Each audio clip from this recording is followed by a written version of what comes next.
Hello everyone, welcome to sweet memories. Upcoming రివ్యూలోకి వెళ్ళిపోదాం. కౌశికి నిద్రలేచి బాబుని చూసేసరికి బాబు కనిపించడు. హాల్లోకి వచ్చి బోరు బోరున ఏడుస్తూ నా బాబు ఎక్కడున్నాడో కనిపించట్లేదు బాబాయ్ అని పాపం అందరితో చెప్తూ ఉంటుంది. అప్పుడే జగదాత్రి కేదార్ కూడా హాల్లోకి వస్తారు. కేదార్, జగదాత్రి, బాబు మీ దగ్గరే ఉన్నాడా అని కంగారుగా అడుగుతూ ఉంటారు. పాపం కౌశికి, లేదు వదినా, బాబు మా దగ్గర లేడు అని అంటారు. ఒక్కసారిగా కౌశికి షాక్ అయిపోతుంది. కుప్ప కూలిపోతుంది. నా బాబు ఏమైపోయాడు, మరి ఏమైపోయాడు, వాడు ఎక్కడున్నాడు అని కుమిలి కుమిలి ఏడుస్తూ ఉంటారు కౌశికి. జగదాత్రి, నిషిక, వైజయంతి, యువరాజ్ ఎక్స్ప్రెషన్స్ని గమనిస్తూ ఉంటుంది. యువరాజ్ నవ్వుకోవడం అండ్ వీళ్ళు కూడా, వైజయంతి, నిషిక కూడా నవ్వుకోవడం గమనించి, వదినా, నా గెస్ కరెక్ట్ అయితే బాబు కిడ్నాప్ అయ్యాడు అనిపిస్తుంది. కానీ మీరేమి కంగారు పడకండి వదినా, బాబు ఎక్కడున్నా ఖచ్చితంగా తిరిగి వస్తాడు. మేము తిరిగి తెస్తాము. మీకు మాటిస్తున్నాను వదినా, బాబు బాధ్యత మాది. వాడు ఎక్కడున్నా మేము తిరిగి తీసుకువస్తాం. కేదార్, పద వెళ్దాం అని ఇంకా జగదాత్రి, కేదార్ అయితే బయలుదేరతారు. అప్పుడే వైజయంతి, నిషిక యువరాజ్ దగ్గరికి వస్తారు. అబ్బోడా, వాళ్ళని చూస్తుంటే ఖచ్చితంగా తీసుకొస్తారేమోనని అనుమానంగా ఉంది. బాబు ఒకవేళ దొరికేస్తే అని అంటారు వైజయంతి.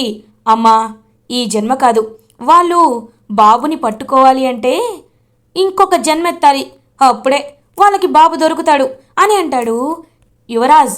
అదేంటి యువరాజ్, మరి బాబుని ఎక్కడ దాచిపెట్టావు, మాకైనా చెప్పొచ్చు కదా అని అంటుంది నిషిక.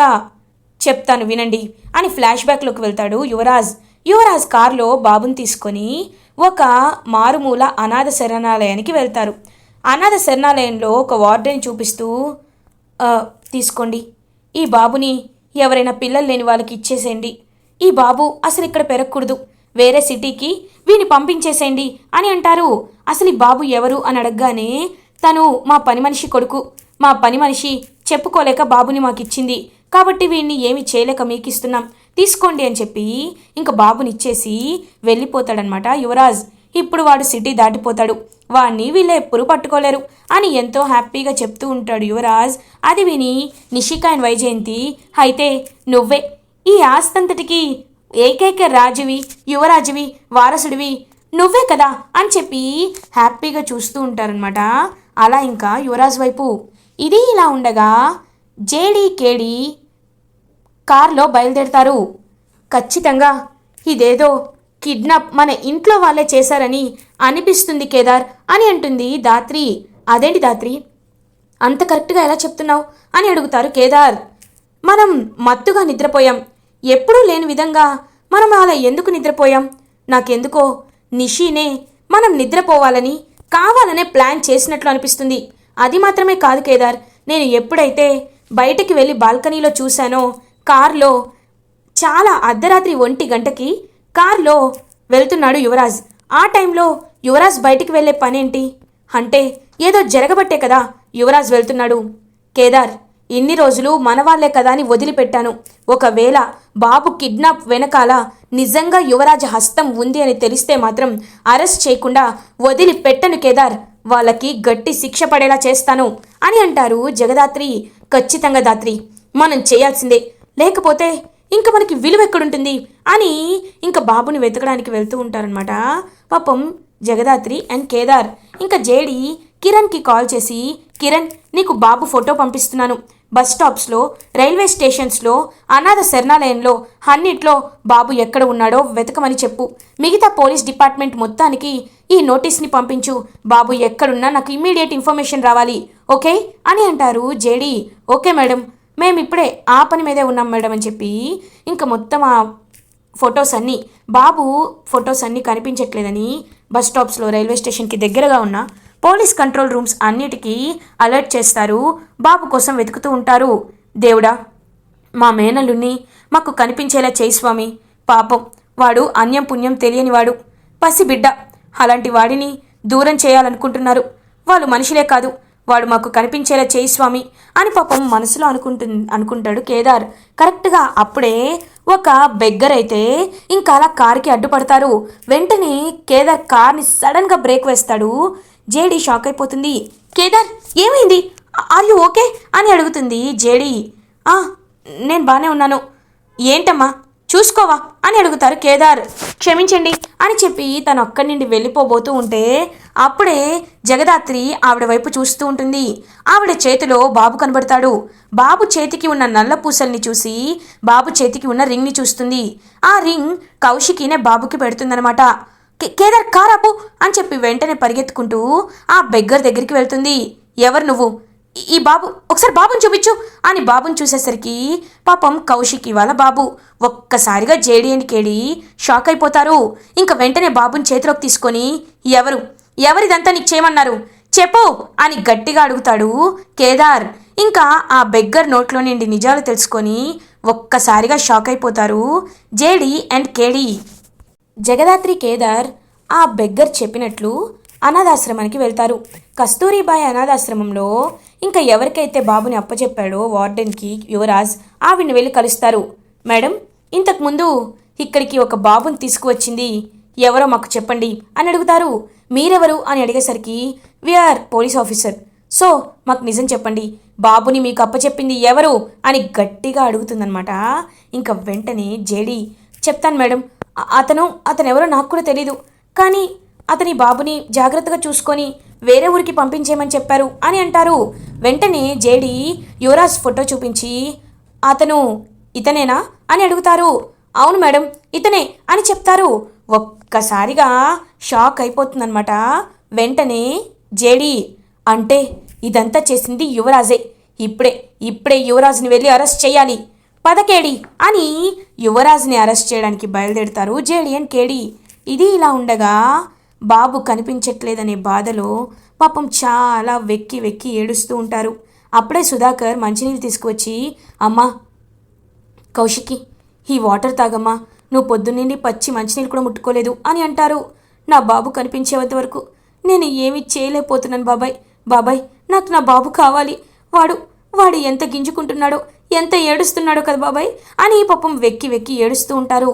అక్క కంగారు పడకక్క, పోలీస్ కంప్లైంట్ ఇద్దాంలే, నువ్వేమి బాధపడద్దక్క, అయినా రాసి పెట్టుంటేనే జరుగుతుంది అంటారు.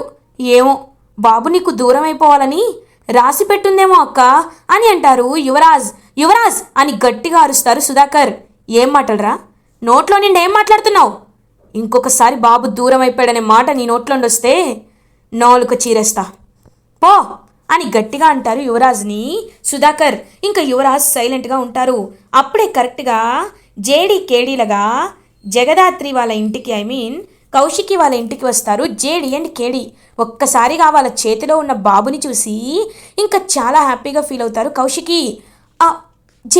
జేడి నా బాబు అని చెప్పి పాపం బాబుని ఎత్తుకొని ఇంకా అలా కిస్ చేస్తూ, మీకు ఎంత రుణం తీర్చుకున్నా తక్కువే, థ్యాంక్ యూ అనేది చాలా చిన్న పదం, మీరు మళ్ళీ నాకు ఆయుష్ పోశారు, నా బాబుని తీసుకొచ్చి నా ప్రాణాలను నిలబెట్టారు అని కౌశికి పాపం థ్యాంక్స్ చెప్తూ ఉంటుంది. కౌశికి గారు, మీరు థ్యాంక్స్ చెప్పాల్సింది మాకు కాదు, దేవుడి దయ వల్లే మేము ఈ బాబుని పట్టుకున్నాం, లేకపోతే వీడిని ట్రేస్ చేయడం చాలా కష్టమయ్యేది. సరే మేమైతే ఆ కిడ్నాపర్ ఎవరో కూడా తెలుసుకున్నాం అని అంటారు జేడి. ఎవరా కిడ్నాప్ చేసింది అని అడుగుతారు కౌశికి.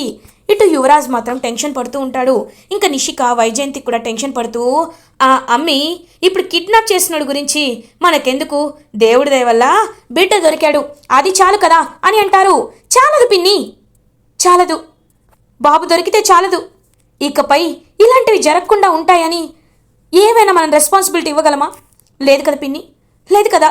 కాబట్టి ఎవరో తెలియాలి, అసలు పసి పిల్లాన్ని తీసుకు వెళ్ళిపోవాలనుకున్న దుర్మార్గులు ఎవరో తెలియాలి, చెప్పండి అని అడుగుతూ ఉంటారు.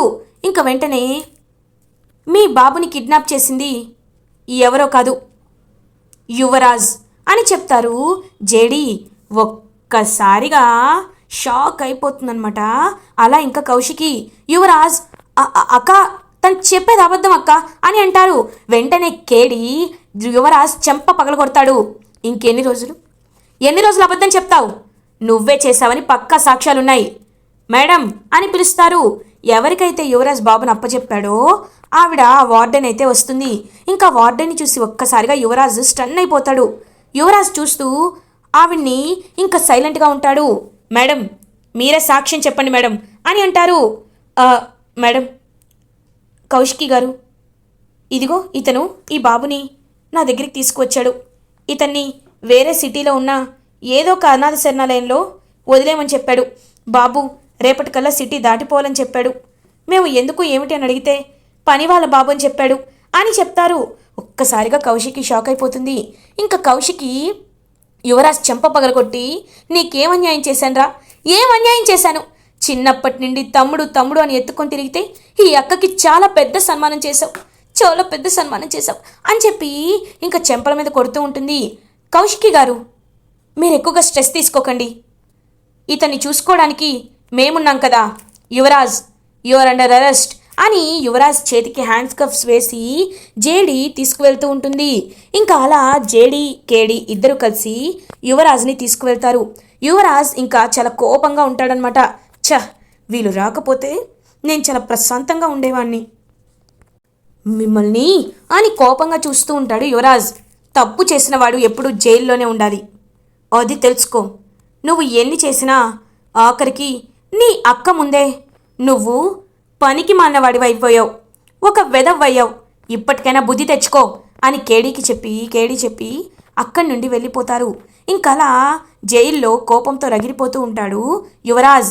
ఇది ఇలా ఉండగా ఈవినింగ్ అవుతుంది. జగదాత్రి కేదార్ ఇంటికి రీచ్ అవుతారు. ఇంకలా కౌశికి బ్యాగ్ సర్దుకొని హాల్లోకి వస్తుంది. అమ్మా కౌశికి అని అంటారు సుధాకర్. బాబాయ్ ప్లీజ్ బాబాయ్, చిన్నప్పటి నుండి మీరే నన్ను అన్నీ అయి పెంచారు, నాకు మీరే నాన్నలా మారారు. కానీ నేను ఇంట్లో ఉండలేను బాబాయ్. నా బిడ్డ భవిష్యత్తు బాగుండాలన్నా, వాడు బ్రతికే ఉండాలన్నా నేను ఈ ఇంట్లో ఉండలేను బాబాయ్. కష్టమైనా నష్టమైనా నేను నా భర్త దగ్గరికి వెళ్ళిపోతాను బాబాయ్, వెళ్ళిపోతాను. ఎందుకంటే నేను ఇక్కడే ఇలాంటి క్రూరమైన మనుషుల మధ్యలో బ్రతకడం కంటే నా బిడ్డను తీసుకొని అక్కడికి వెళ్ళడమే మంచిది. మళ్ళీ వీడిపై ఎలాంటి ప్రమాదాలు జరుగుతాయో, మళ్ళీ వీడిపై ఎవరు అటాక్ చేస్తారోనని అనుక్షణం భయపడుతూనే ఉండాలి. ఆస్తి కోసం మనుషులు ఇంత దిగజారుతారని, బంధాలకి బంధుత్వాలకు కూడా విలువ ఇవ్వకుండా ఉంటారని నేను అస్సలు అనుకోలేదు బాబాయ్. అందుకే నా పేరు మీద ఉన్న ఆస్తి అంతా నేను మీ పేరు మీద రాసి వెళ్ళిపోతాను బాబాయ్ అని పాపం చెప్తూ ఉంటారు కౌశికి. నిషిక వైజయంతి చాలా హ్యాపీగా ఫీల్ అవుతారు. వెంటనే సుధాకర్ వైజయంతి దగ్గరికి వచ్చి వైజయంతి చెంప పగలగొడతారు. ఒక్కసారిగా షాక్ అయిపోతుంది వైజయంతి. విన్నావా తన మంచి మనసు? మన కొడుకు తప్పు చేసినా ఆ తప్పుని తను ఎంతలా బాధపడుతుందో ఆస్తంతా ఇచ్చేసి వెళ్ళిపోతానంటుంది. మీలా ఆశపడట్లేదు. ఏది చేసినా మీ ముగ్గురే చేస్తారనే విషయం నాకు బాగా తెలుసు. వాడు ఈ స్థాయికి దిగజారాడంటే దానికి కారణం నీ చెప్పుడు మాటలే, ఖచ్చితంగా నీ చెప్పుడు మాటలే మీరు అని చెప్పి ఇంకా గట్టిగా తిడుతూ ఉంటారనమాట సుధాకర్ యువరాజ్ వాళ్ళ అమ్మ వైజయంతిని. ఇంకా నిషిక అండ్ వైజయంతి అయితే, మావయ్య గారు మీరు అలా అనద్దు, ఇందులో మాకేమీ తెలీదు అని అంటారు. అమ్మ ప్లీజ్ ఆపండి, ఇంకా మీ నాటకాల మాటలు ఇక్కడ ఎవరు వినాలి అనుకోవటం లేదమ్మా. వాడు ఎలా అయితే నా కొడుకులా దిగజారిపోయాడో, నా కొడుకు స్థానానికి దిగజారిపోయాడో, మీరు కూడా ఇంట్లో ఉండడానికి వీల్లేదు, పోండి బయటికి అని అంటారు. అయ్యో అలా అంటారేంటండి అని పాపం వైజయంతి బాధపడుతూ ఉంటే జగదాత్రి కేదార్ అప్పుడే ఇంటికి వస్తారు. వెంటనే నిష్క పరిగెత్తుకుంటూ, అక్క నువ్వేనా చెప్పక్క, మావయ్య గారు మమ్మల్ని బయటికి పంపించేస్తానంటున్నారు, కనీసం యువరాజ్కి బెయిల్ ఇవ్వడానికి కూడా వాళ్ళు ఒప్పుకోవటం లేదు, చెప్పక్క నువ్వే చెప్పక్క అని బ్రతిమలాడుతూ ఉంటుంది. చూడు నిషి, నువ్వు తప్పు చేయలేదు, నీపై తప్పు మోపారు కాబట్టి నీకోసం నేను పోరాడా. కానీ యువరాజ్ తెలిసి కావాలనే తప్పు చేశాడు. తప్పు చేసిన వాళ్ళకి శిక్ష పడాల్సిందే నిషి, అది ఎవరైనా, ఇంట్లో వాళ్ళైనా బయట వాళ్ళైనా అని అంటుంది జగదాత్రి. ఇంకా ఒక్కసారిగా షాక్ అయిపోతారు. అప్పుడే కరెక్ట్గా మీనన్ యువరాజ్ దగ్గరికి వెళ్తాడు. ప్రిన్స్, ఏంటి జైలు గోడల మధ్యలో నిన్ను చూడలేకపోతున్నాను, నీకు ఎవరు లేరనుకుంటున్నావా? ఈ బాయ్ తన ఫ్రెండ్స్ని ఎప్పుడు గుర్తుపెట్టుకుంటాడు. నీకు బెయిల్ మంజూరు చేశాను, వెళ్ళు, ఇంటికి వెళ్ళు. కానీ నీతో ఫ్యూచర్లో నాకు చాలా అవసరం ఉంటుంది, అప్పుడు మాత్రం ఈ బాయ్కి హెల్ప్ చేయాలి అని అంటారు మీనన్. బాయ్ మీరు నా జీవితాన్ని కాపాడారు, ఇప్పుడు మా నాన్నయ్య నన్ను పక్కన పెట్టేస్తే మీరు నన్ను కాపాడారు బాయ్, బెయిల్పై బయటికి తీసుకొచ్చారు, మీకోసం నేను ఏదైనా చేస్తాను బాయ్. నా పొగంతో జగదాత్రి కేదార్ వాళ్ళ మీదే, వాళ్ళ వల్లే నేను ఈ పరిస్థితికి దిగదార్చాల్సి వచ్చింది. ఇప్పుడు వాళ్ళని ఊరుకోను, వాళ్ళని వదిలిపెట్టను అని అంటారు. ఇంకా అలా మీనన్ చూస్తూ ఉంటాడనమాట యువరాజ్ వైపు. అప్పుడే ఇంకా మనసులో మీనన్ అనుకుంటాడు, నేనంత మరీ పిచ్చోళ్ళ కనబడుతున్నానా? నువ్విప్పుడు విడుదల చేయించింది తర్వాత నిన్ను బయటికి పంపించడానికే. ఎందుకంటే నువ్వు ఆ జగదాత్రి కేదార్ని వేసేసావనుకో, అప్పుడు మర్డర్ నీ అకౌంట్లో పడిపోతుంది, మేం సేఫ్ అయిపోతాం అని మనసులో అనుకుంటాడు మీనన్. యువరాజ్ ఇంటికి రీచ్ అవుతారు. కౌశిక్కి కరెక్ట్గా బ్యాగ్ సర్దుకొని వెళ్ళిపోబోతూ ఉంటే అక్క అని ఆగి యువరాజ్ కౌశికి కాళ్ళు పట్టుకుంటాడు. కౌశికి ఛీ, నీ మోహన్ చూడాలంటేనే నాకు అసహ్యంగా ఉంది, జరగరా అని అంటుంది కౌశికి. అక్క నేను తప్పు చేశానక్క, పాపం చేశానక్క. నువ్వు నాకు ప్రయారిటీ ఇవ్వకపోతే చిన్నప్పటి నుండి ఇన్ఫీరియారిటీకి లోనే అలా చేశానక్క. నేను చాలా పెద్ద తప్పు చేశాను, నాకు బుద్ధొచ్చింది. ఈ తమ్ముడిని క్షమించక్క. చిన్నప్పటి నుండి నేను ఏ తప్పు చేసినా నువ్వు నన్ను క్షమించావక్క. ఈ ఒక్క తప్పు నీ తమ్ముడు చేశాడు, చిన్నవాడు చేశాడనుకొని నన్ను వదిలే అక్క. బాబుని కిడ్నాప్ చేశాను, కానీ నేనెప్పుడు నిన్ను బాధ పెట్టాలనుకోలేదక్క. వాడిని మర్చిపోతావు అనుకున్నాను అక్క. ఈ ఒక్కసారి నన్ను క్షమించక్క అని యువరాజ్ అయితే కాళ్ళ మీద పడతాడు. ఇంకా పాపం జగదాత్రి కేదార్, వదినా మారిన మనిషి ఎప్పటికీ తప్పు చేయడు. యువరాజ్ మారానని చెప్తున్నాడు కదా, ఈ ఒక్కసారికి క్షమించండి వదినా అని అంటుంది పాపం దాత్రి. సరే, జగదాత్రి కేదార్ చెప్పారు కాబట్టి క్షమిస్తున్నాను, లేకపోతే బాబాయ్ నేను వెళ్ళటం లేదు అని పాపం తన నిర్ణయాన్ని వెనక్కి తీసుకుంటారు కౌశికి. ఇంకా ఫ్యామిలీ మెంబర్స్ అందరూ హ్యాపీగా ఫీల్ అవుతారు. అలా ఇంకా అమ్మ ఇంక ఈ మనసులో ఇలాంటి భయాలు కోపాలు అన్నీ మర్చిపో, వీడు చెప్తున్నాడు కదా మారిపోయానని, ఇకపై బుద్ధిగా ఉంటాడు, ఏమైనా జరిగితే నేను చూసుకుంటాను కదా. అమ్మ కౌశికి ఇంకొన్ని రోజుల్లో బాబుకి బారసాలు చేయాలి, మనం ఆ పనుల్లో ఉండాలి, మనసులో భయాలన్నీ తీసేయమ్మా అని పాపం కౌశికి చెప్తారు. ఇంకా జగదాత్రి కేదార్ కూడా హ్యాపీగా ఫీల్ అవుతారు. ఇలా ఎపిసోడ్ ఎండ్ అవుతుంది. ఫర్దర్ ఎపిసోడ్ రివ్యూస్ ముందుగా మీకు కావాలి అనుకుంటే మా ఛానల్ని సబ్స్క్రైబ్ చేసుకోండి. Thanks for watching.